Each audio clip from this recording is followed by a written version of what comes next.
పరిశుద్ధ నామమునకు మహిమ కలుగును గాక.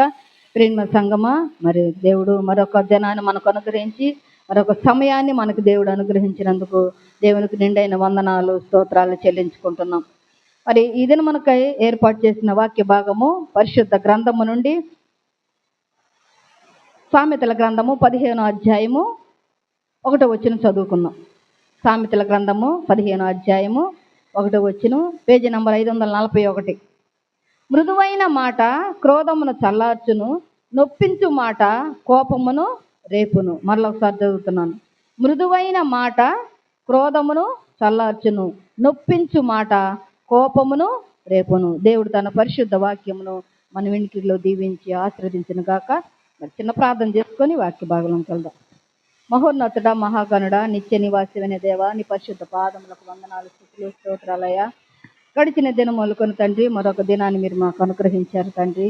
అయా సుఖమైన నిద్ర చురుకని మెలకు దయచేసిన తండ్రి, సజీవులుగా నాయన ఉదయకాలం నన్ను నాయన నీ పాద సన్నిధుల్ని బలిపేట మీద నిలబెట్టినందుకు నీకు వందనాలు, స్తుతులు, స్తోత్రాలు.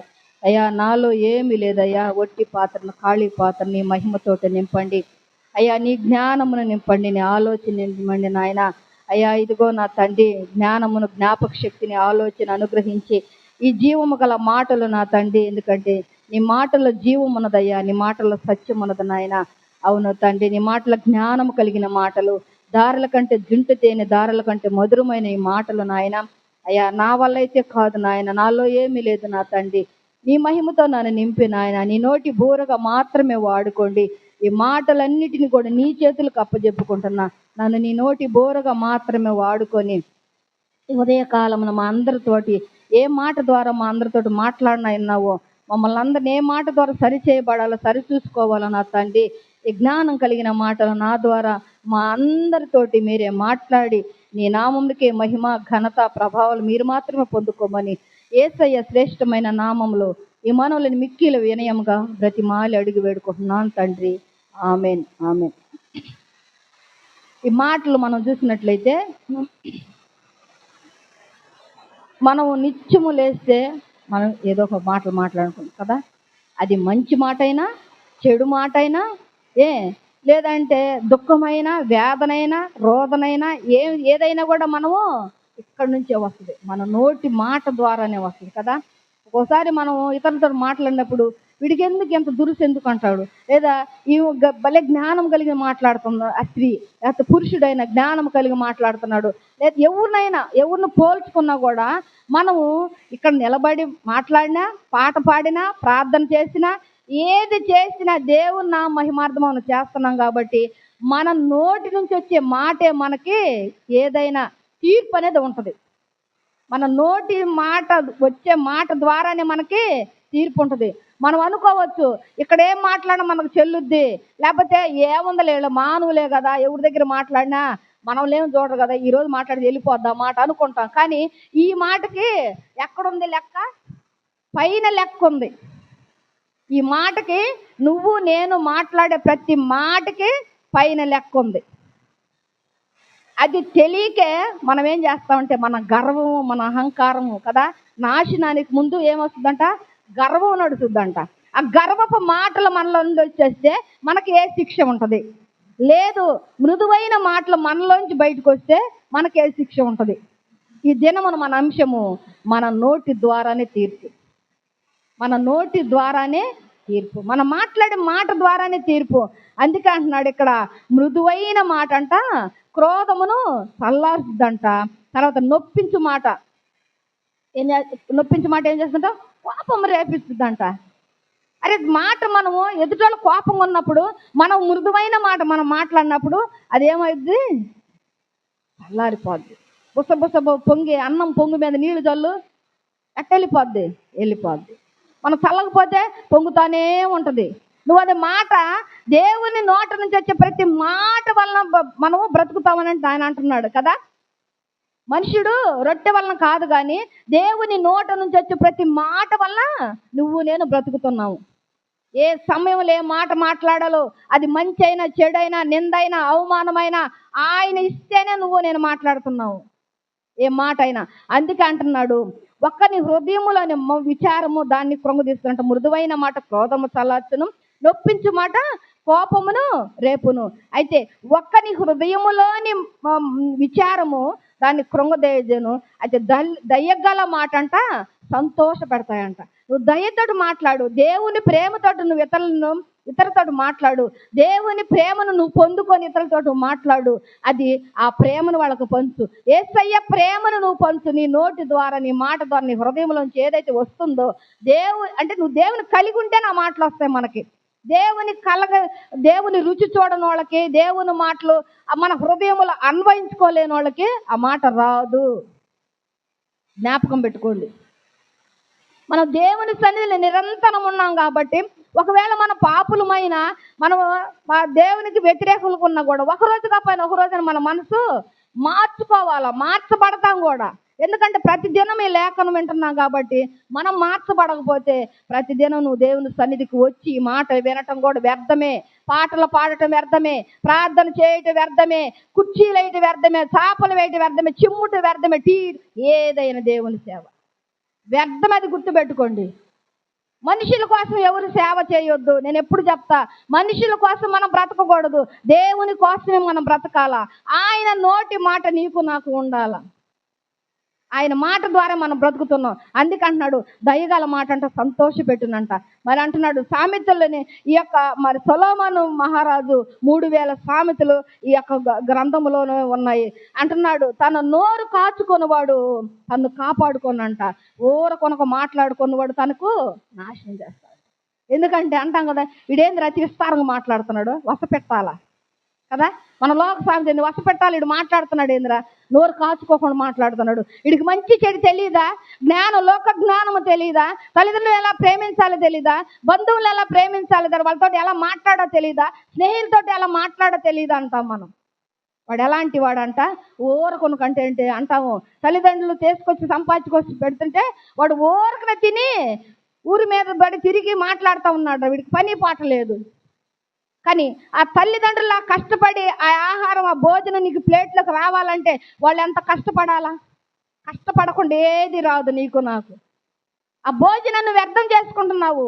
తిన్న తిండికి సార్థకత లేకుండా ఏం చేసుకుంటున్నావు, వ్యర్థం చేస్తున్నావు.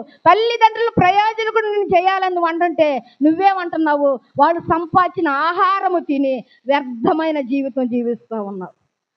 వ్యర్థంగా మాట్లాడుతున్నావు. విస్తారమైన మాటలు, లోక మాటలు అవి అవసరమా? ఈ లోకములు అన్నీ లయమైపోను కానీ నా మాటలు ఎన్నటికి.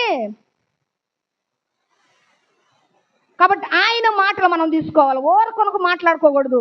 మనం ఎంతవరకు మాట్లాడాలో అంతవరకు మాట్లాడి నీ నోరును కాచుకోవాలా. నీ మందిరానికి వెళ్ళినప్పుడు నీ ప్రవర్తన అంతటి నువ్వేం చేయాలంట, జాగ్రత్తగా చూసుకోవాలంట. జాగ్రత్త మనకుందా? ఈ మందిరంలోకి వచ్చిన కాడి నుంచి ఏదో ఒకటి మాట్లాడుతూనే ఉంటాం. మన నోరును కాచుకోము, ఏదో ఒకటి మాట్లాడుతూనే ఉంటాం.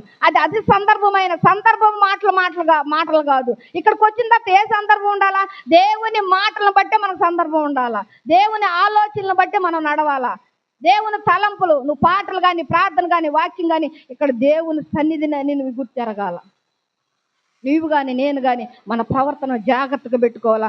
ఊరకు మాట్లాడితే ఏమొస్తుంది, విస్తారమైన మాటల్లో దోషం ఉండక మానదు. ఆ దోషం ఏం చేస్తుంది, నాశనాన్ని తెచ్చిద్ది. అనవసరమును మాట్లాడావనుకో నీకు నిందలు వస్తాయి, అవమానం వస్తాయి, దుఃఖం వస్తుంది, బాధ, వ్యాధి అన్నీ వస్తుంది దాని వెనకాల. ఆ మాట గురించి ఆలోచిస్తూ ఉంటాం. ఎందుకు వచ్చింది. నువ్వు ఎందుకు మాట్లాడావు?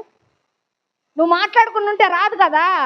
ఆ నింద అవమానం నువ్వు కానీ నేను కానీ మాట్లాడుకుంటాయి రావు. అసందర్భంగా మాట్లాడుకుంటే అట్లాగా వస్తాయి. దేవుడు అంటాడు, అమ్మ నువ్వు ఎందుకు అనవసరంగా మాట్లాడుతున్నావు, ఇదిగో ఈ నింద నీకు పెడుతున్నా పో అంటాడు. దాని నుంచి ఏం చేస్తావు, ఆ నిందతోటి అవమానంతో మనం బయటికి వెళ్ళి అయ్యో ఆడకు బాగుండేది వాళ్ళతో మాట్లాడుకుంటే బాగుండేదంటే నీకు ఆ గడిలో ఆ అవమానం, ఆ నింద జరగాలని యేసయ్య నీ యొక్క ఆయన గ్రంథములో నీ దినాన్ని రాసి పెట్టాడు. ఆయన గ్రంథములో మన దినాలు అక్కడ రాసి పెట్టాడు. ఎక్కడ నడవాలా, ఏం చేయాలా, ఇది ఈ నిమిషం నువ్వేం చేస్తావు, ఈ నింద వస్తుందా, అవమానం వస్తుందా, లేకపోతే నువ్వు ఇటు వెళ్తున్నావా, అన్నీ కూడా ఆయన గ్రంథములో లిఖితములా ఉంది. కాబట్టి అందుకంటే అంటున్నాడు ఊరకొనకు మాట్లాడువాడు నాశనం తెచ్చుకుంటాడంట. అంటే భక్తిహీని నోరంట చెడ్డ మాటలు కుమ్మరిస్తాయంట. వాడు దేవుని భక్తి లేదు, వాడికి ఆ భయము భక్తి లేకపోతే వాడు అసహ్యుడుగా కనపడతాడంట. అందుకే నీతిమంతుని మనసు కానీ మాట కానీ ఉపయుక్తములై అన్నవంట. వాడు నీతిమంతుడుగా, యథార్థవంతుడుగా, పవిత్రుడుగా, పరిశుద్ధుడుగా ఎప్పుడైతే తీర్చబడతాడో, దేవుని ఉపదేశములు ఆలకిస్తాడో, ఆజ్ఞలు పాటిస్తాడో, వాని నోటి అంట, నీతిమంతుని నోటి అంట ఉపయుక్తములై అంటే అది చల్లార్చే మాటలు, మృదువైన మాటలు వస్తాయి, ఇతరులకు మంచి చేసే మాటలు వస్తాయి, ఇతరులకు సహాయం చేసే మాటలు మన ద్వారా బయటికి వెళతాయి. అందుకే అంటున్నాడు, ఇదిగో భక్తిహీనులు చెడ్డ మాటలు కుమ్మరిస్తాయి కానీ నీతిమంతుని మాట ఉపయుక్తములై ఉంటాయంట. అందుకే అంటున్నాడు ఇక్కడ ఇశ్రాయేలు జనాంగం కూడా ఆనాడు మరి ఐగుప్తు దేశాన్ని నుంచి ఎంత కష్టకాలంలో వారి దుఃఖాన్ని మూలుగులు విని కదా మోషేని పంపిస్తాడు. అయితే వారు ఇంకా ఏం చేస్తున్నారు, తిరగబడుతున్నారు. యెషయా గ్రంథం 30వ అధ్యాయము, యెషయా గ్రంథము 30వ అధ్యాయం త్వర చూద్దాం. యెషయా గ్రంథం 30వ అధ్యాయం అంటున్నాడు 1 నుంచి మన కొన్ని మాటలు. యెహోవాకు ఇదే లోబడని పిల్లలకు శ్రమ, పేజీ నంబర్ 592 అమ్మ. పాపమునకు పాపము కూర్చుకున్నట్లుగా వారు నన్ను అడగక ఆలోచన చేయుదురు, నా ఆత్మ నియమింపని సంధి చేసుకొందురు. వారు ఇది వినండి, వారు నా నోటి మాట విచారణ చేయక ఫరో బలము చేత తమ్మును తాము చదవండి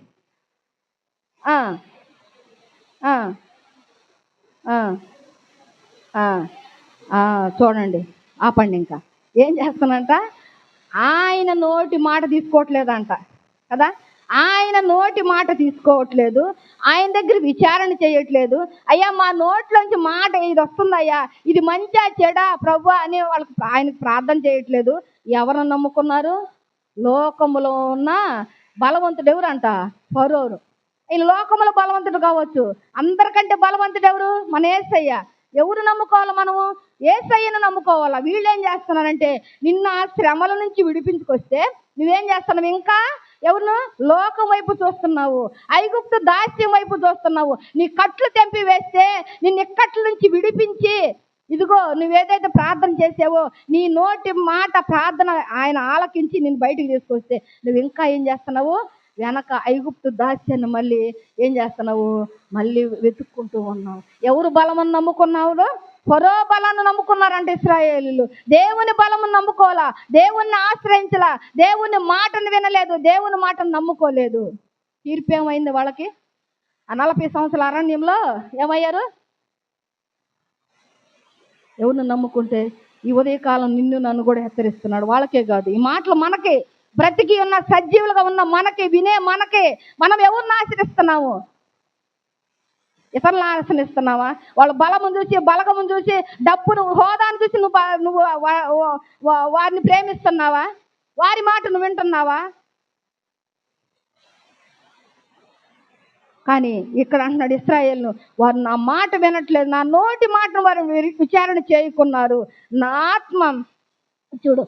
ఆత్మ నియమింపని సంధి చేసుకుంటున్నారు. ఫరో బలము చేత తమ్మును తాము బలపరుచుకుంటున్నారు. ఉదయకాలం నిన్ను నన్ను అడుగుతున్నాడు, నీవు నేను ఎలాగ ఉన్నావు? ఏ మనిషినితోటి నువ్వు సాహిత్యం చేస్తున్నావు? ఏ మనిషినితోటి నువ్వు సాన్నిహిత్యం చేస్తున్నావు? సహోదర ప్రేమ కలిగి ఉన్నావు?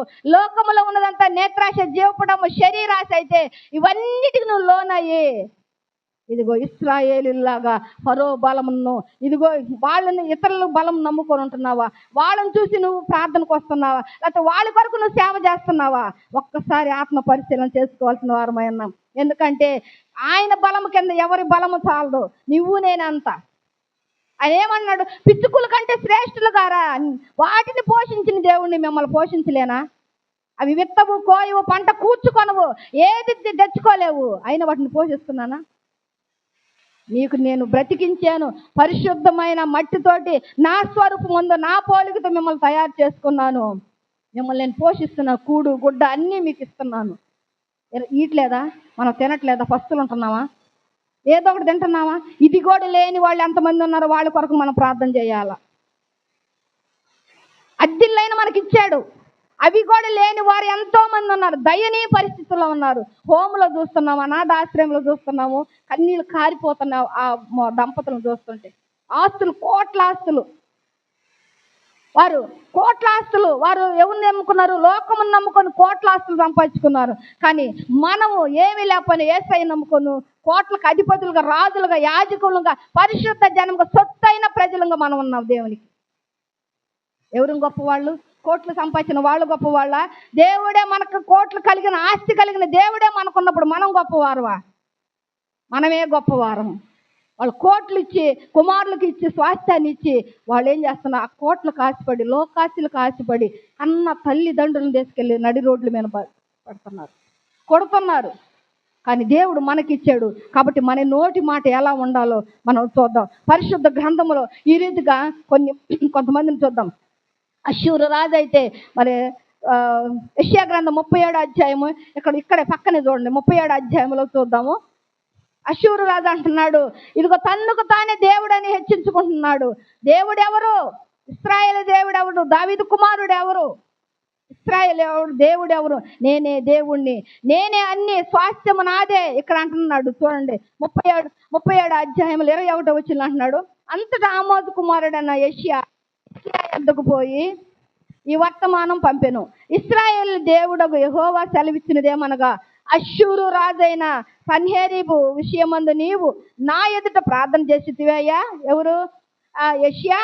మరి యెషయా అంటున్నాడు హిజ్కియాని, నువ్వు ప్రార్థన చేసావు కదా, అయితే అతని గురించి యెహోవా సెలవిచ్చినదేమనగా చూడండి, అతని గురించి యెహోవా సెలవిచ్చిన మాట ఏదనగా, ఏమంటున్నాడు?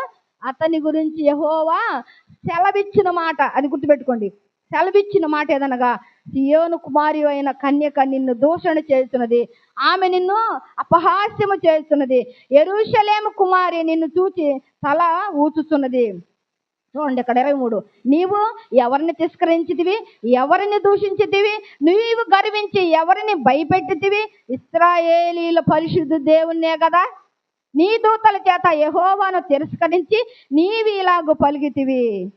చూడండి, నా రథములను అన్నిటినీ శ్రేష్టమైన, కింద మనం చూసుకున్నట్లయితే అతడు దేని గురించి గర్వపడ్డాడో, దేని గురించి నేనే దేవుడిని హెచ్చించుకున్నాడో, ఆ కింద వచ్చిన వాళ్ళన్నీ, ఆయనకున్న ఆస్తిని, ఆ ఫలాల్ని అన్ని చూసి, ఆ ప్రాకారం గల పట్టణములంట అన్నిటిని నేనే కట్టించాను, నేనే నేనే నేనే నేనే.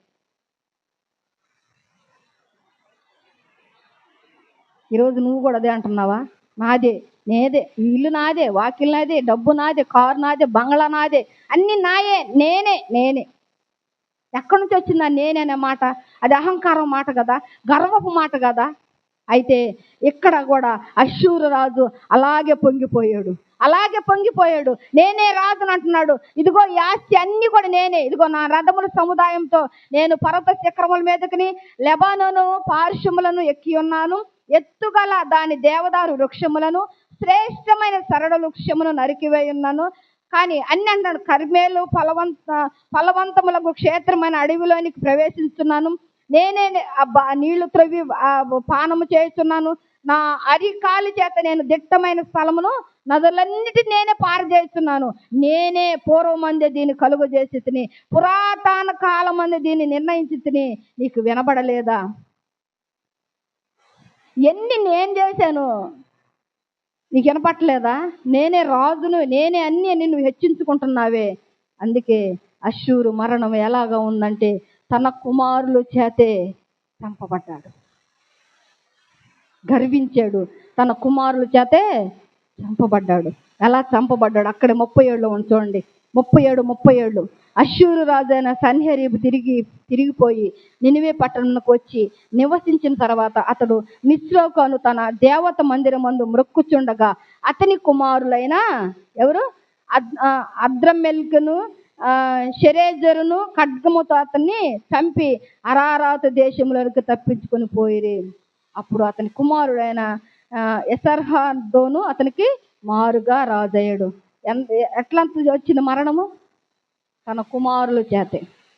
హిజ్కియా కూడా మరణకరమైన రోగం వచ్చినప్పుడు ప్రార్థించినప్పుడు యెషయా వచ్చి అంటున్నాడు, అయ్యా నువ్వు చనిపోతున్నావు కదా, ఈ ఇల్లు చక్కబెట్టుకున్నప్పుడు యెషయా వచ్చి హిజ్కియా చెప్పినప్పుడు, అప్పుడు హిజ్కియా గోడ తట్టు ముఖం తిప్పుకొని కన్నీళ్లు విడిచి దేవునికి అక్కడే 38లో ప్రార్థన చేసినప్పుడు ఏమిస్తాడంటే 15 సంవత్సరాల ఆయుష్ ఇస్తాడు.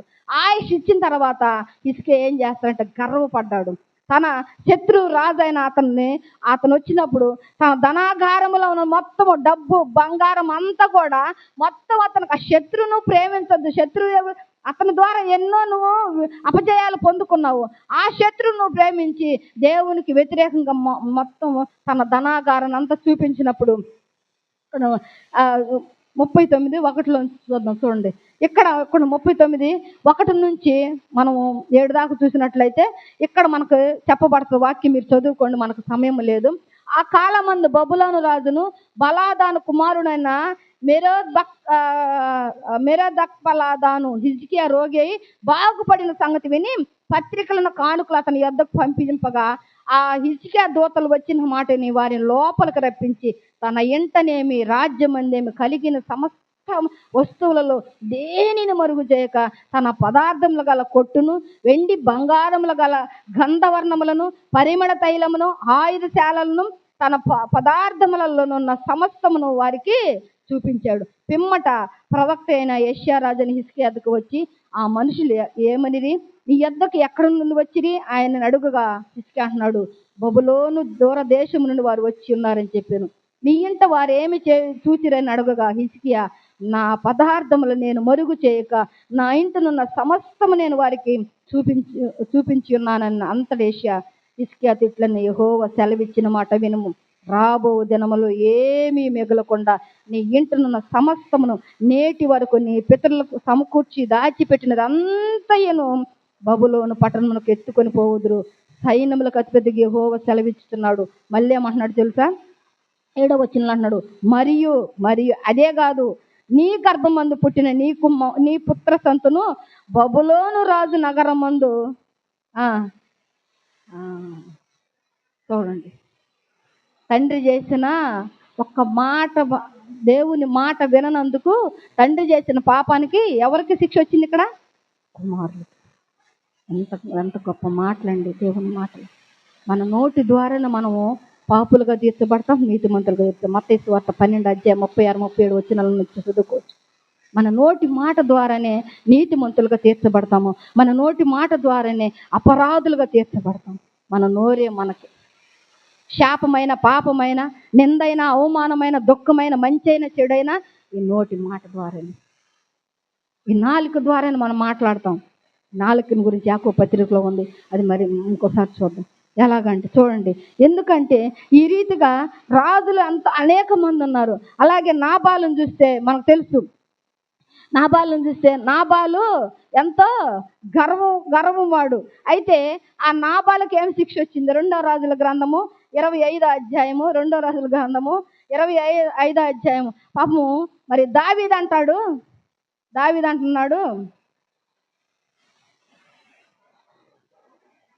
2వ సమూయేలు 2వ గ్రంథము 25వ అధ్యాయం తీయండి.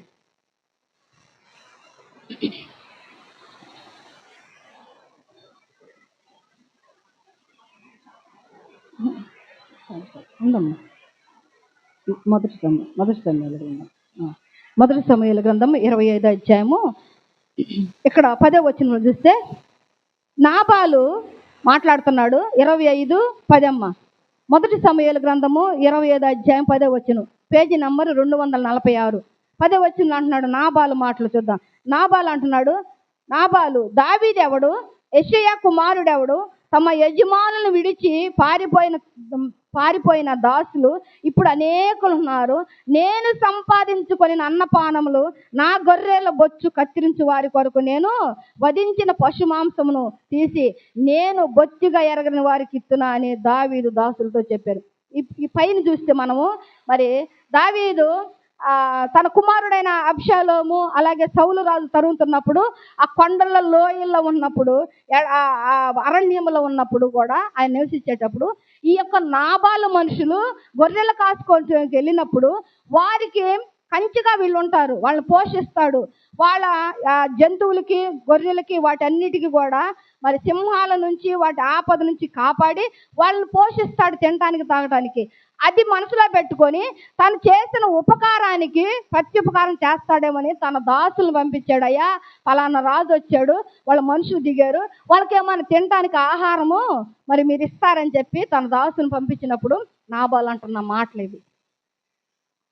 అప్పుడు అంటున్నాడు నాబాలు, ఎక్కడ చూద్దాం, నాబాలు ఆ మాట అన్నాడు కదా. ఆ తర్వాత తన పనివాడు 14 వచ్చిన చూస్తున్నాడు.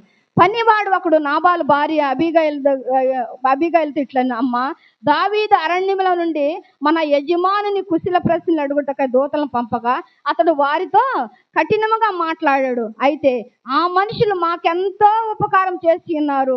మేము పొలములో వారి మధ్యను సంచరించుతున్నంతసేపు అపాయము కానీ నష్టము కానీ మాకు సంభవింపనే లేదు. మేము గొర్రెలను కాల్చున్నంతసేపు వారు రాత్రింబవళ్ళు మా చుట్టూ ఎలాగ ఉన్నారంట, సాకారముగా ఉండారంట. అయితే మా మా యజమానునికి, అతని ఇంటి వారికి అందరికి వారు కీడు చేయ నిశ్చయించున్నారు కనుక ఇప్పుడు నీవు చేయవలసిన దాన్ని బహు జాగ్రత్తగా ఆలోచించుకో. ఎవరైనా నీకు మంచి చేస్తే వాళ్ళకి మంచి చెయ్యి, చెడు చేయాలను ఆలోచన మనకి వద్దు. ఎందుకంటే దేవుని బిడ్డలుగా మనం ఉన్నప్పుడు మంచి చేయాలన్న ఆలోచన మనకు రావాలి, కానీ చెడు మనకి రాకూడదు. ఇక్కడ దావీదు నాబాలు మనుషులకి అందరికీ వరకు మంచి చేసిన విధానాన్ని బట్టి ఏం చేశాడు, దావీదు మనుషులు పంపించాడు. అయితే ఈ నాబాలు ఎలాంటి వాడంట, 25:1 చూద్దాం. 2లో కర్మేల్లోని మాయోను నందు ఆస్తి గలవాడొకడు కాపురముడెను. అతడు బహు భాగ్యవంతుడు. అతనికి 3000 గొర్రెలను మేకలను ఉండెను. అతడు కర్మేలులో తన గొర్రెల బొచ్చు కత్తిరించుటకై పోయి ఉండెను. అతని పేరు నాబాలు, అతని భార్య పేరు అబీగయీలు. ఈ స్త్రీ ఏమంట, సుబుద్ధి గలది, రూపవస్తి ఉండదంట. అయితే చర్యలను బట్టి చూడగా నాబాలు మోటువాడును, దుర్మార్గుడైండెను కదా. ఒక్కోసారి మనం పిల్లలకు పేర్లు పెట్టుకుంటాం, మంచి మంచి పేర్లు పెట్టుకుంటాం, బైబిల్లో పేర్లు పెట్టుకుంటాం, బయట పేర్లు, తాతల ముత్తాతల పేర్లు కూడా పెట్టుకుంటాం. వాడు మంచివాడైతే రే ఈ పేరుకి వీడికి తగిందేరా, సార్థకత ఉంది, ఈ పేరుకు తగ్గట్టు జీవిస్తున్నాడు రా వీడు అంటాం.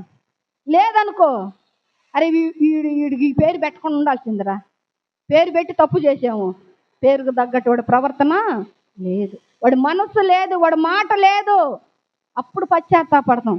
వీడు పుట్టినప్పుడు అది చేస్తే బాగుండు, ఇది చేస్తే బాగుండు, వీడు మాట వినలేదంట. అలాంటి వాడి నాబాలు కూడా. అయితే అతని భార్య అంటుంది 25వ వచనంలో, నా ఏలిని ఆయన ఎదుర్కోవడానికి పోయింది. అబీగయలు దావీదును కనుక్కుంది. 23వ వచనంలో చూస్తే అబీగయలు దావీదును కనుక్కొని అక్కడికి వెళ్ళి గార్ధవం దిగి దావీదుకి సాష్టాంగ నమస్కారం చేసి అంటుంది, నా ఏలిన వాడ దుష్టుడైన ఈ నాబాలును లక్ష్య పెట్టవద్దు, అతని పేరు అతని గుణములను సూచిస్తున్నది. అతని పేరు నాబాలు, మోటుతనం అతని గుణము. నా ఏలిన వాడు పంపిన పనివారు నాకు కనబడలేదయ్యా. ఇదిగో నీ దాసురాలని నేను నా భర్త పక్షాన్ని నేను వచ్చాయా. ఆడు పేరులోనే ఉంది మోటుతనం, వాడు గుణములోనే ఉంది. భార్య వర్ణిస్తూ ఉంది తన భర్తని. అయితే మరి అబీగయలు వెళ్ళి వేడుకున్నప్పుడు ఆయన అంటున్నాడు, నీవు త్వరపడి 34వ వచనం అంటున్నాడు, నీవు త్వరపడి నన్ను ఎదుర్కొనకపోయిన ఎడల నీకు హాని చేయకుండా నన్ను ఆటంకపరిచిన ఇశ్రాయేలీల దేవుడని యెహోవా జీవముతోడు తెల్లవారిలోగా నాబాలును మగవాడొకడును విడువబడునన్న మాట నిశ్చయము. నా కోపం అలా వచ్చింది. నీవు గనక నన్ను ఎదుర్కొని రాబోతే, నీవు గనక నన్ను దర్శించకపోతే, నీవు గనక నన్ను వేడుకోకపోతే నీ భర్త పక్షాన నీ భర్త అనేవాడు ఒకడు ఉండకుండా ఉండేవాడు. అయితే ఆమె ఆ మాట విని మాట తీసుకొని ఆయన అంటున్నాడు తన యొద్దకు ఆమె తెచ్చిన వాటిని ఆమె చేత తీసుకొని నీ మాట నేను ఆలకించి నీ మనం అంగీకరించి సమాధానంగా నువ్వు ఇంటికి పొమ్మని ఆమెతో చెప్పినప్పుడు అబీగయలు తిరిగి వచ్చే లోపల ఆడ నాబాలు ఏం చేస్తారంటే, నా ప్రాణమా తినుము త్రాగుము సుఖించమని విందు చేసుకుంటున్నాడు. ఆ రాత్రి విందు చేస్తున్నాడు. విందు చేసుకున్నప్పుడు ఆమె ఆ రాత్రి ఏం మాట్లాడదంట. ఉదయమున 37 వచనం చూడండి. ఉదయమున నాబాలు నాకు మొత్తు తగ్గి ఉన్నప్పుడు అతని భార్య అతనితో ఆ సంగతులను తెలియజెప్పగా భయము చేత అతని గుండె పగిలను, అతడు రాతి వల్ల బెగుసుకుపోయాను. 10 దినములైన తర్వాత యెహోవా నాబాలును మొత్తగా అతడు ఏమయ్యాడు?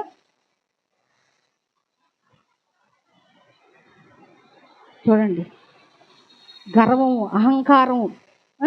ఎలాంటి మాట, అది మాటగా అతని నోటి నుంచి వచ్చింది ఆ మాట. దావీదు ఎవడు, యెషయా కుమారుడు ఎవడు అని నాబాలు అంటున్నాడు, అష్షూరు రాజు అంటున్నాడు. దేవుడు ఎవరు? దావీదు కుమారుడు ఎవడు? నేనే రాజుని, అన్నీ నేనే. ఇంకా ఆ అధ్యాయాలను చదివితే ఇంకా వివరం చాలా ఉంది, కాబట్టి మనకు సమయం లేదు. నేను ఓవరాల్గా చెప్తూ ఉన్నా మాటలు. అయితే ఆ మాటలు కూడా మనం చూసాం. ఇంకా చివరగా ఒక రాజు ఉన్నాడు. దానియేలు గ్రంథం తీయండి. దానియేలు గ్రంథము 4వ అధ్యాయం తీయండి. దానియేలు గ్రంథము 4వ అధ్యాయం. దానియేలు గ్రంథము 4వ అధ్యాయము. ఇక్కడ బబులోను రాజు నెబుకద్నెజరు మాటలు మనం విందాం. చూడండి, 30వ వచనం చూద్దాం. 4:30. దానియేలు గ్రంథము 4:30.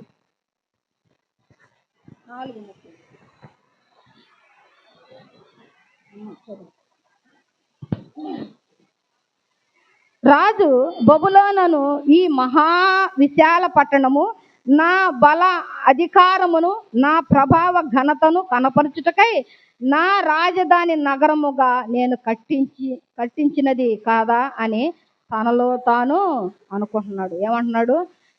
ఈ బబులోను మహా సామ్రాజ్యమును నేనే కట్టించాను, దాని పురములు నేనే కట్టించాను, దాని అన్నిటినీ ప్రాకారములన్నీ కూడా నేనే కట్టించాను అని తనలో తాను అనుకొనిను. 31 వచనం. రాజు నోట ఈ మాట ఉండగా ఆకాశం నుండి ఒక శబ్దం వచ్చెను.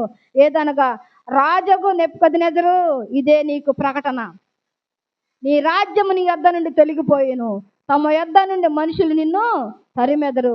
నీవు అడవి జంతువుల మధ్య నివాసము చేయొచ్చు, పశువుల వలె గడ్డి మేసెదవు. సర్వోన్నతుడగు దేవుడు మానవుల రాజ్యము పైన అధికారి అయ్యుండి తాను ఎవనికి దానిని అనుగ్రహించునని నీవు తెలుసుకున్న వరకు 7 కాలములు నీకు ఇలాగూ జరిగినని చెప్పెను. 33లో, ఆ గడియలోనే అలాగున నెబుకద్నెజరుకు సంభవించెను. మానవుల నుండి అతని తరిమి అతడు పశువుల వలె గడ్డి మేసెను. ఆకాశపు మంచు అతని దేహమును తడపగా అతని తల వెంట్రుకలు పక్షిరాజు రెక్కలు ఈకల వంటివి, అతని గోళ్ళు పక్షుల గోళ్ళ వంటివి ఆయను. ఆ కాలము అయిన. చూడండి ఎంత శాపమో తెచ్చుకున్నాడు. ఇవన్నీ నాదే అనుకుంటున్నాడు. అయ్యా వెర్రివాడ, ధనవంతుడు, నా ప్రాణమా తినుము త్రాగుము సుఖించుము, అనేక సంవత్సరములకు ఉందయ్యా ఇది అని అనుకుంటుంటే, వెర్రివాడ, ఈ రాత్రి నీ ప్రాణం చేస్తున్నాను, నువ్వు ఏడుంటావు? ఈ నెబుకద్నెజరు కూడా ఏమనుకుంటున్నాడు? ఈ రాజ్యము నాదే, ఈ ప్రాకారములు, ఈ పురములు, ఈ జనము మీద నేనే అన్ని చేస్తున్నా, నేనే. దేవుణ్ణి మర్చిపోయాడు, గర్వపు మాటలు మాట్లాడుకుంటున్నాడు. అతని నోట నుండి ఆ మాట రావడంతో దేవుడు ప్రత్యక్షమయ్యాడు. యెహోవా వాక్కు ప్రత్యక్షమైంది. అయ్యా, ఇది చూసుకొని కదా నువ్వు విర్రవీగుతున్నావు, నీ బలమును నీ అధికారము చూస్తున్నావు, అది నేను ఇచ్చిందేరా స్వామి, నీకు నేనిచ్చిందే, నేనే తీసేస్తున్నాను. ఎక్కడ తీసేస్తున్నాను? అసలు మనుషుల్లోనే ఉండకుండా నేను తీసేస్తున్నాను.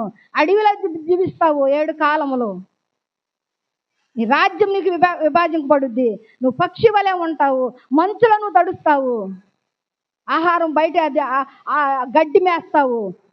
మానవుల నుండి తరిమి అతడు పశువుల వలె గడ్డి మేస్తాడు. ఆకాశపు మంచు అతని దేహమును తడిపిచ్చేస్తుంది. నీ రాజ్యం నీ దగ్గర నుంచి తీసివేసి నువ్వు మానవుల్లో ఉండకుండా నేను చేస్తున్నావు, నిన్ను ఎక్కడ పెడుతున్నాను? అరణ్యంలో పెడుతున్నాడు, జంతువుల మధ్య జీవింపజేస్తున్నాడు. అలాంటి మనుషులు లేరా ఈ లోకంలో? సమాజంలో లేరా? కాబట్టి నీ మాట ఎలా ఉంది? గర్వపు మాట ఎలా ఉంది? అలాగే ఇక్కడ తన కుమారుడైన బెల్షాజరు రాజు కూడా 5వ అధ్యాయంలో చూస్తే, పూర్వకాలమున నెబుకద్నెజరు యెరూషలేముకు దండెత్తి అక్కడ ప్రాకారములను, యెరూషలేము గుమ్మలను కాల్చివేసి అక్కడ ధనాగారమును, అక్కడున్న సామగ్రి ఉపకరణాలు అన్నిటిని కూడా ఆయన ఏం చేస్తాడంటే బబులోను సామ్రాజ్యానికి తెస్తాడు. తెచ్చిన తర్వాత ఇప్పుడు తన కుమారుడైన బెల్షాజర్ రాజు బెల్షాజర్ ఏం చేస్తున్నాడంటే, ఇదిగో 5 అధ్యాయం 3 వచనంలో చూస్తే, అందుకు వారు యెరూషలేములోని దేవుని నివాసముగా ఆలయముల నుండి తీసుకున్న సువర్ణోపకరణములు తెచ్చి ఉంచగా, రాజును అతని అధిపతులను అతని రాణులను అతని ఉపపత్నులను వాటిలో ఏం చేస్తానంట, ద్రాక్షారసం పోసి త్రాగిరి. వారు బంగారము, వెండి, ఇత్తడి, ఇనుప కర్ర, రాయి అని వాటి చేసిన దేవతలను స్తుతించుతూ ఈ ద్రాక్షారసం తాగుతున్నారంట. చూడండి ఎంత గర్వంగా ఉన్నారు. ఏ ద్రాక్షారసం తాగుతున్నారు? అయితే ఇక్కడ అంటున్నాడు 22లో అంటున్నాడు చూడు, వాళ్ళు తాగుతున్నారు కదా. ఇక్కడ 22లోంచి మనం చూసినట్లయితే 5:22లో, బెల్షాజరు అతని కుమారుడు వగు నీవు ఈ సంగతి ఎరిగియుండి నీ మనసును అణుచుకొనక పరలోకమందున్న ప్రభువు మీద నిన్ను నీవే హెచ్చించుకుంటేవి. బెల్షాజరు అతని కుమారుడు వగు నీవు, అతని కుమారుడు నెబుకద్నెజరు కుమారుడు వగు నీవు, నీ తండ్రికి జరిగిందంతా నీకు తెలుసు. నీ తండ్రి ఎలాంటి శాపము పొందాడో తెలుసు. నీ తండ్రి ఎలాంటి గర్వపు మాటలు మాట్లాడాడో తెలుసు. నీ తండ్రి దేవుని వ్యతిరేకించి ఎలాగ మాట్లాడాడో, ఆ మాటలకి ఎలాంటి శిక్ష పొందాడో నీకు తెలుసు. కానీ అవన్నీ విని కూడా నీ మనసును అణుచుకొనక ఆ యొక్క దేవుని మందిరమైన యెరూషలేము సామ్రాజ్యం అవన్నీ ఉపకరణాలు తెస్తే దేవుని పనిముట్లు నువ్వేం చేస్తున్నావు? తాగు తిని ఏం చేస్తున్నావు? నీ దేవతల ముందు వాటిని ఉంచుకొని ఆ ద్రాక్షారం మొత్తుడు పోయి తాగుతూ ఉన్నావు బెల్షాజరు. నీ గర్వమును అణుచుకొనక, నీ మనసును అణుచుకొనక పరలోకమందున్న ప్రభువు మీద నిన్ను నీవే హెచ్చించుకొంటివి. ఎట్లనగా నీవును, నీ అధిపతులను, నీ రాణువులను, నీ ఉపపత్నులను దేవుని ఆలయ సంబంధమగు ఉపకరణములలో ద్రాక్షారసం పోసి త్రాగవలనని వాటిని తెచ్చి ఉంచుకొని వాటితో త్రాగుచు చూడనైనను, విననైనను, గ్రహింపనైనను చేతగాని వెండి, బంగారు, ఇత్తడి, ఇనుము, కర్ర, రాయి అని వాటితో చేయబడిన దేవతలను స్తుతించితిరి గాని నీ ప్రాణమును సకల మార్గములను ఏ దేవుని వశమున ఉన్నవో ఆయన నీవు గణపరచట్లేదు. చూస్తున్నారా వాక్యాన్ని? ఒక మాటలు చదువుతుంటే గుండెలు పగిలిపోతున్నాయి. ఇది వ్యర్థం అనుకోవద్దు. దేవుడు మాకు ఇచ్చింది మేము చెప్తున్నాం, ఆలోచన అంతే. ఎవరు విన్నా వినకపోయినా ఒక్క మాట అయినా, ఒక్క హృదయంలో అయినా, ఒక్క ఆత్మ అయినా రక్షించాలని ప్రతి ఒక్కళ్ళు ఆ ఉద్దేశంతో ఇక్కడ నిలబడి చెప్తారు. ఈ మాటలు కనుక చదువుతుంటే, ప్రతిదినము లేఖన భాగం చదువుతుంటే ఎన్ని అర్థమవుతాయి? గుండెలు పగిలిపోతున్నాయి. ఆయన మాటకు నువ్వు వ్యతిరేకంగా ఉన్నావా? అయితే ఈ బెల్షాజరు తన తండ్రి చేసిన తండ్రికి చేసిన అన్ని కూడా విని కూడా ఏం చేస్తారంటే, ఆ పైన మనం చూస్తే చూడండి 19 వచ్చిన ఒక్క మాట, దేవుడు అతనికి ఇట్టి మహర్దశ ఇచ్చినందుకు తాను ఎవరిని చంపగోరెనో వారిని చంపును, ఎవరిని రక్షింపగోరెనో వారిని రక్షించును, ఎవరిని హెచ్చింపగోరెనో వారిని హెచ్చించెను, ఎవరిని పడవేయగోరెనో వారిని పడవేసేను. కాబట్టి సకల రాష్ట్రములను, జనులను, ఆయా భాషలు మాట్లాడు వారును అతనికి భయపడుచును, అతని ఎదుట వణుకుచూ ఉండిరి. మరి నెబుకద్నెజరు దానియేలుని సింహబోనులు వేసినప్పుడు ఆయన బాధపడ్డాడు కదా. దానియేలు జీవము గల దేవుడిని రక్షించేనా అన్నాడా లేదా? బాధపడ్డాడు, వ్యాకులు పడ్డాడు. ఆయన చూడగా ఆ యొక్క సింహాల బోనులో వేసినప్పుడు, అగ్నిగుండంలో వేసినప్పుడు, వారు ముగ్గురు వేసినప్పుడు 4వ వారుగా ఆయన దూతలు సంచరిస్తున్నప్పుడు చూశాడు. ఆయన చూశాడు 4వ వాడు ఉన్నారు అక్కడ. ముగ్గురునే కదా వేసింది అగ్నిగుండంలో, మరి 4వ వాళ్ళు ఎవరు? అప్పుడు ఆయన మారి దేశమంతటా సాటింపు వేసినా కూడా అయితే ఆయనలో ఉన్న గర్వపు మాటలు పోలేదు. అతని కుమారుడు అయిన బెల్షాజరు కూడా ఇక్కడ అంటున్నాడు, ఎవరిని హెచ్చించాలో, ఎవరిని తగ్గించాలో, ఎవరిని పడేయాలో, ఎవరిని లేవనెత్తాలో, ఎవరిని ఏర్పాటు చేసుకుంటాడో, ఎవరిని ఎన్నుకుంటాడో అది ఆయన ఇష్టం. కానీ మనం ఏం చేయాలా? దేవుని మాటకు మాత్రమే మనం లోబడి ఉండాలా.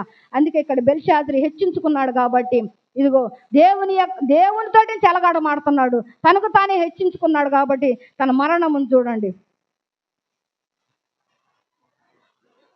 29లో చూస్తే అక్కడ దానియేలును హెచ్చించాడు. ఎందుకంటే ఎప్పుడైతే వాళ్ళు ఆ మందు తాగుతూ ఉన్నప్పుడు అక్కడ 5వ వచనంలో చూద్దాం. ఆ గడిలో వాళ్ళు తాగుతున్నారు కదా ద్రాక్షారసం పోసుకొని, ఆ గడిలోనే మానవ హస్తము వేళ్ళు కనబడి దీపము దగ్గర రాజు యొక్క నగర గోడ పూత మీద ఏదో ఒక వ్రాత వ్రాయిస్తున్నట్టుండెను. రాజు ఆ హస్తము వ్రాయట చూడగా అతని ముఖం వికారమాయను. అతడు మనసునందు కలవరపడగా అతని నడుము కీళ్ళు నందాలి, అతని ఆ మోకాళ్ళు గడగడ వణుకుచు కొట్టుకొనుచుండును. ఎంత భయపడుతున్నాడు చూడండి. ఆ హస్తము చూసి భయపడుతున్నాడు. ఆ గోడ మీద రాసిన ఆ హస్తాన్ని, ఆ వ్రేళ్ళను చూసి బెల్షాజర్ రాజు భయపడుతూ ఉన్నారు, వణుకుతూ ఉన్నాడు. అంతకుముందు అంతా ఏం చేస్తున్నాడు? వింటున్నాడు, తాగుతున్నాడు. ఆ యొక్క దేవుని ఉపకరణాల్లో దేవుని స్తుతించాల్సిన, దేవుని పూజించాలి, దేవుని మందిరంలో ఉన్న ఉపకరణాలను తీసుకొచ్చి నీ ఇష్టానుసారంగా నువ్వు తాగుతున్నావు, నీ ఇష్టానుసారంగా నీ విందులు చేస్తున్నావు, నీ రాజ్యంలో అందరిని పిలుచుకొని. ఎప్పుడైతే దేవునికి వ్యతిరేకమైన కార్యం చేసాడో అక్కడ ఒక మానవ హస్తము ఆ చేయిని చూసి భయపడుతున్నాడు. దానిని వివరణ అక్కడ ఎవరు ఇవ్వలేకపోయినప్పుడు దానియేలు మాత్రమే చెప్పగలడు. మన 24 నుంచి 28 దాకా చూసుకుంటే ఆ వివరం ఇచ్చిన తర్వాత దానియేలును ఊదా రంగు వస్త్రం తొడిగించి అతని మెడను బంగారపు హారం వేసి ప్రభుత్వము చేయుటలో అతడు 3వ అధికారిగా చాటించెను. ఎవరిని? దానియేలుని. ఎప్పుడైతే ఆ యొక్క రాత ఏంటంటే మెనే టేకెల్ ఉపార్సిన్, ఈ యొక్క మాటకి ఆయన అర్థం చెప్పినప్పుడు అతన్ని హెచ్చించాడు, 3వ అధికారికి చేశాడు. అయితే ఆ రాత్రి అందే కల్దీల రాజుకు బెల్షాజరు అతడయ్యాడు. ఎప్పుడు?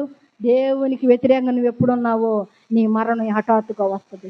దేవుని మాట వినకుండా నువ్వు ఎప్పుడైతే దేవునికి లోబడకుండా ఉన్నావో అప్పుడే దేవుని మరణాన్ని నువ్వు చూస్తావు. కాబట్టి ఈ ఉదయ కాలం నిన్ను నన్ను హెచ్చరిస్తున్నాడు.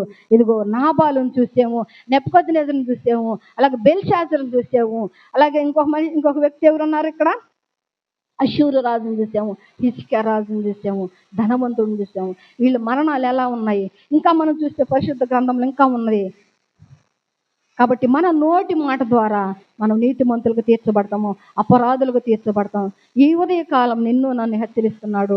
ఈ నూతన సంవత్సరంలో ఒక తీర్మానంతో మనం ముందుకు వెళ్ళాలా.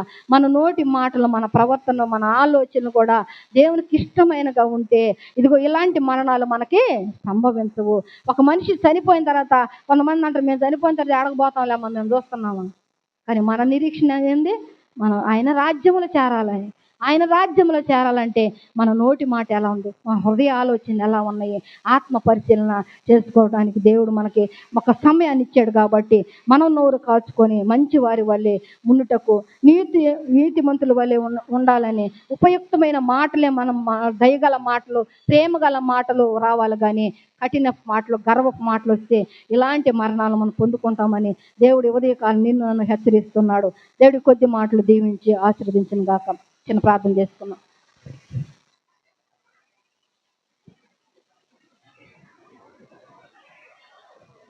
మహోన్నతుడ, మహాగణుడ, నిత్య నివాసమైన దేవాని పరిశుద్ధ పాదములకు వందనాలయ్యా. ఇంతవరకు నువ్వు మాటలాడిన మాటల కొరకు వేలాది స్థితులు స్తోత్రాలు తండ్రి. ఈ మాటలు నావి కాదు నాయన అయ్యా, ఈ ఆలోచన నాది కాదు, జ్ఞానం నాది కాదు నా తండ్రి, నీవు ఇచ్చిన మాటలు నా తండ్రి. ఈ ఉదయ కాలం నాయన నీవు మా అందరితోటి నా తండ్రి ఈ దినము నాయన మా నోటి మాట ద్వారా మేము అపరాధం అవుతాము, మా నోటి మాట ద్వారా నీతిమంతులుగా తీర్చబడతామని నాయన నువ్వు లేఖనముల ద్వారా మాతో మాట్లాడావయ్యా. అనేక మంది రాజులు నాయన మాకు నాయన ముందుండి నాయన సాదృశ్యాలు చూపించావు తండ్రి. వారి ద్వారా మేము నేర్చుకోవాల్సిన వారమై ఉన్నాము నా ప్రభా. కనుక ఈ ఉదయ కాలం నాయన ఆత్మ చెప్పు సంగతులు చెవిగలవాడు వినుగా కంటున్నావు తండ్రి. నువ్వు మాట్లాడిన మాటలు ఎంతమంది బిడ్డల హృదయాలు చొచ్చుకునే నాయన విన్న ప్రతి బిడ్డని, ప్రతి హృదయాన్ని నాయన మీరు జ్ఞాపకం చేసుకోండి నాయన. ప్రతి హృదయములోకి నా తండ్రి నీ మాటలు వెళ్ళాలయ్యా.